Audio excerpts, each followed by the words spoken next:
course, we had a great season last year, and we're looking to replicate it this year.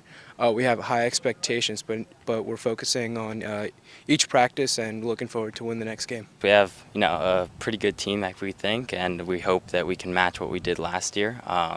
I think we're going in confidently, and we have some great tests that are coming ahead of us. I'm really excited about this year. Team's looking great. We not only have just a very talented team, but very close-knit, very cohesive. And I think it's going to be a great year. There's a tradition of winning at Delbarton, and we certainly want to uphold that. It's my favorite time of year, and it is for the boys too. You figure out how the pieces come together.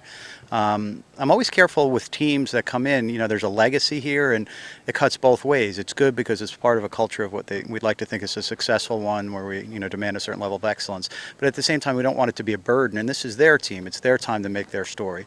So I'm excited to see how this team comes together as we unfold as the season progresses.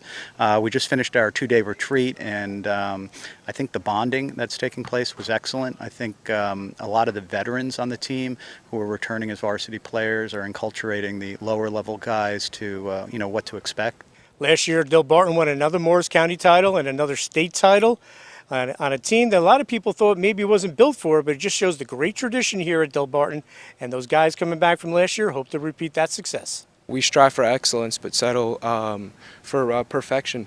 And I think those are great words, because that's the literal tradition here, and we're looking to do the best we can each day. So I guess every year you can say that we graduate some very great players, and it's not necessarily that we have to replace them, because some of them are very hard to replace. I think, and I give this a lot to the coaches, that it's not necessarily that we have to replace them, but maybe we are stronger somewhere else.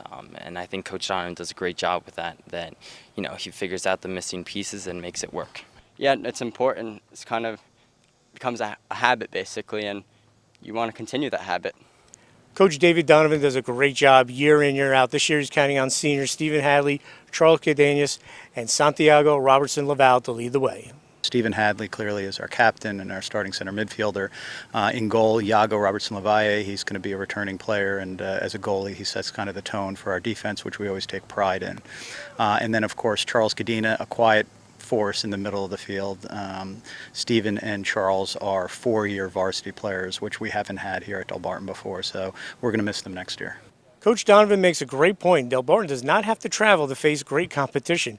In the United Division of the NJAC, you have Delbarton, Mendham, which won a state title last year, Chatham, Montville, and Morristown, the only team that beat Delbarton last year.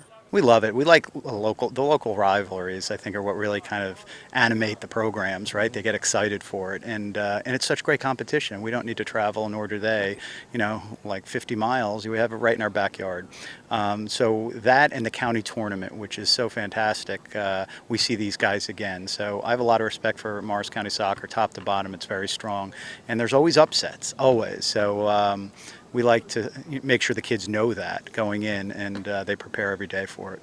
Morris County, as everyone knows, great boys soccer talent, and according to the Green Wave, playing in the Morris County tournament, playing in the United Division, gets them ready for the state tournament, and they hope to keep their state tournament title run going.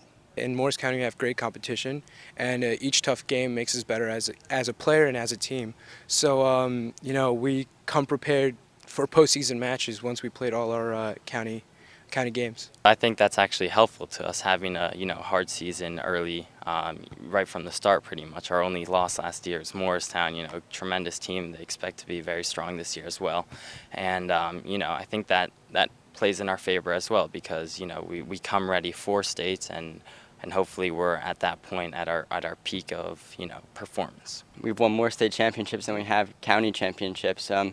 All our teams in the conference, and Morris County for that matter, always give us their best game whenever they play us. They always come out hard and everyone wants to beat us, and so even all the teams are so good, but you kind of get like that extra level. Hopefully at that point in the season we're injury free, and I think I'm hoping our leadership, if we get to that point, kind of makes a difference, because we've been there. But soccer's a funny game, and there's such quality in this state. We're really looking forward to two things in particular. We're going to Maryland this weekend for an interstate scrimmage with some top teams on the East Coast, which we're excited about. And then we have our invitational tournament at the end of September, and DeMatha and Chaminade are going to be the out-of-state competition, and representing New Jersey with us will be CBA. So a lot of opportunities for good soccer in New Jersey.